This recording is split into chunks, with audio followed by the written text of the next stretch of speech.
Good morning, everyone. So Donald Trump is now pissed with Putin for the ceasefire negotiations taking so long with regards to Ukraine.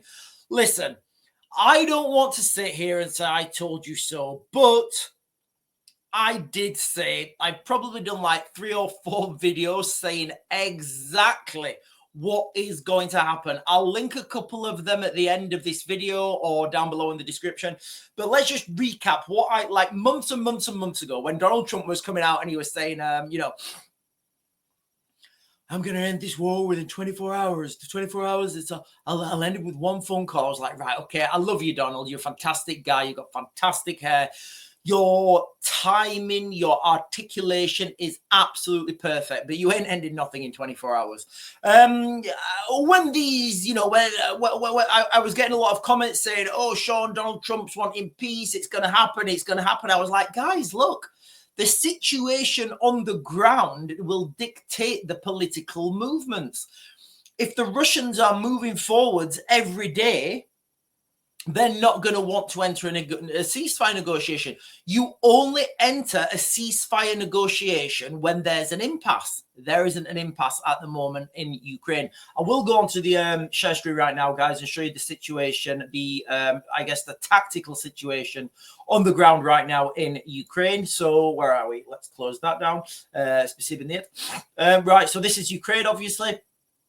Right, let me just, right. So the main thing and again, like when you get all these people on the media, who have no idea what they're talking about, the reality on the ground is not reflected in the comments on the media. So this whole conflict now, guys, all right, there's going to be nothing until the Russians get up to the River Dnipro. Now, obviously, that's not the only option. The other option would be that the Russians moved out of all this area, moved out of Crimea, and agreed to rebuild all those towns and cities that they've destroyed. How likely do you think that is? I'm being realistic, guys, okay? The only option and the only realistic way that the Russians are going to come to a ceasefire, are going to even entertain thinking about a ceasefire, is if the Russians manage to get up to this river here, River Dnipro. It's a huge river. It cuts the country in half. And once the Russians are up to this river, they have some sort of defensive line. Because as the Russians are pushing forwards now, and there's nothing to stop them, equally, if the Ukrainians get, if the Ukrainians get reinforced and they manage to push this way, then there's nothing to stop the Ukrainians pushing them out either. Now, just for reference, the main... the things on the River Dnipro here, you've got Zaporizhia, which got a huge nuclear power plant. You've got Dnipro, which has heavy manufacturing, heavy steel manufacturing. Let's go further away. So we've got Kremenchuk. So Kremenchuk, you have got a lot of argon gas being produced there. Obviously, Kiev, Kiev's the heart and the spiritual birthplace of Russia. So that's kind of why Russia wants to push up to the Dnipro. Right here, although people can say, "Oh, Putin's got his strategic goals." He hasn't. There's nothing there for him but open land. Also here, guys, as well, Poltava. There's a lot of gas fields in Poltava. So there's a lot of gas in Poltava as well. Right. So this was a situation. This was what the front line looked like as of the 27th of last month. So a little over a month ago. Let's zoom in. This city here, Pokrovsk, although if it was in Europe, it would be called a town. It's relatively, I guess it's a very small city if it is a city, but whatever they call it a city, I'd call it a town. This is a key fortress location. Once this town falls, it's pretty much game over for the whole of this southern triangle here. There really isn't anything to stop Russia pushing up through this road, whatever that road's called. And then once you've pushed up that road, this area here, there's not really much there, that will fall. And then the Russians will be right up to the Dnipro on this aspect. Remember, there's the River Dnipro, and there is the city of Dnipro, which is on the Dnipro. Right, so let's zoom into Pokrovsk and let's see what the movements have been in the last 30 days or just over. Let me just go out a bit. So every day, I'm just going to zoom forward now, guys. Every day, the Russians are pushing forwards. Little by little, the Russians are pushing forwards in these locations. Now, it doesn't look like much, I agree, but 100 meters, 300 meters, 400 meters, 500 meters, 100 meters, all these add up. And then when you consider the size of this front line, guys, you know, we measured this. I think we measured it. If you take into consideration the Belarusian border here, this whole border down to, I guess, down to Kherson, you know, you're looking at like 1,500 kilometers. That's what we estimated. I think the actual distance would be a lot further. But, you know, you can imagine the amount of manpower that you need to secure that border. It's huge, ladies and gentlemen. This conflict is going nowhere. So what's Donald Trump said then? Well, Donald Trump has said that he is very angry. He's very angry that the ceasefire negotiations have been lagging. They've been slowing down. Again, I've done business in this part of the world. I've lived in Ukraine for a long time. This is how the Russians work. They will say, yes, yes, yes, yes, yes. And then they will delay.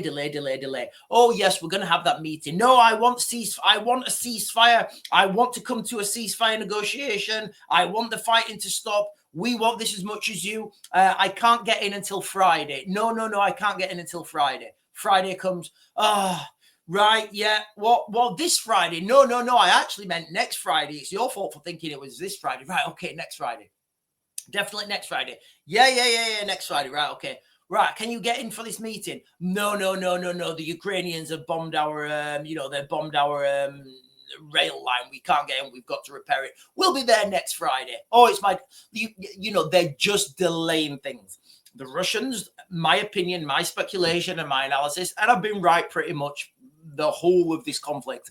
You know, my opinion, my speculation is the Russians are not even going to entertain ceasefire negotiations or any peace talks until they are up to that River Dnipro. So how does that affect you and me and anybody else living in Europe? Remember, right now, the Europeans, I mean, how many times have I sat here and said the Europeans are going to have to put on their big boy pants and deal with this threat? Europeans, led by the United Kingdom, are going to have to deal with this threat. Now, what I'm seeing right now, it's not a European win. It's really not. You know, draconian measures need to be put in place right now to deal with this. When people are doing a side-by-side comparison, excuse me, when people are doing a side-by-side comparison with the European military and the, I guess the Russian military, you can't do that because the Russian military use conscripts. So essentially, every Russian is a conscript. So you just can't compare them side by side and say, oh, the Europeans have a standing military of this many. No, it doesn't work like that. The Russians have a standing military of everyone, right? That's how they work. You know, they have their society is set up a lot differently. They are a lot less averse to military indoctrination into their schools. Whereas here in the West, you know, we let people pretend they're dogs and cats at school. So that's how we fare up at the moment, ladies and gentlemen. So when we're moving forwards, what's this going to look like? Well, I want to give people the, when people say, oh, this is going to be a peacekeeping mission. Right, okay, stop. Apply safe to catch. Look in. You cannot, not going to happen. You cannot have a peacekeeping mission while they're still fighting. Doesn't work. So what is the mission going to be? So I would speculate, and again, I've done this in so many videos, the fighting's not going to stop, but boots on the ground need to happen. So what I'm going to say is going to happen is the boots on the ground will go in anyway at the time that they have agreed to go in, whenever that is. This will be initially as a reinforcement of the rear, or don't laugh. This will be to reinforce the rear guard or something, and it will be like a training and reinforcement mission. And there will be lots of media saying that no British troops, no NATO troops, no European troops will be involved in active conflict. That's what will be said until they're in there. And then they will change the mission straight away. And now the precedent for this was, I think you've all seen Black Hawk Down. When the US military went into Somalia, that was in support of a UN mission, and this was a peacekeeping mission. Literally as soon, well, not as soon as they landed, but pretty soon after they landed, they changed from peacekeeping mission to search and destroy, basically. So that is how quickly these things change, ladies and gentlemen. I would speculate that that's what's going to happen. That's what's coming. And once that happens, you will see draconian measures start to come into place in the United Kingdom.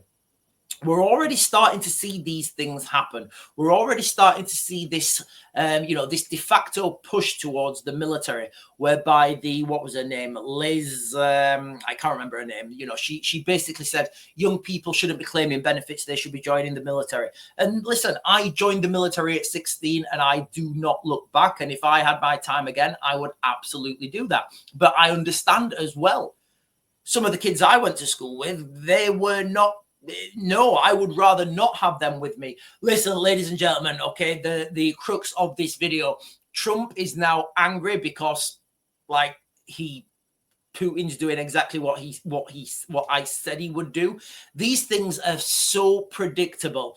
These things, you can see the direction, you can see the direction of travel, you can understand what is coming.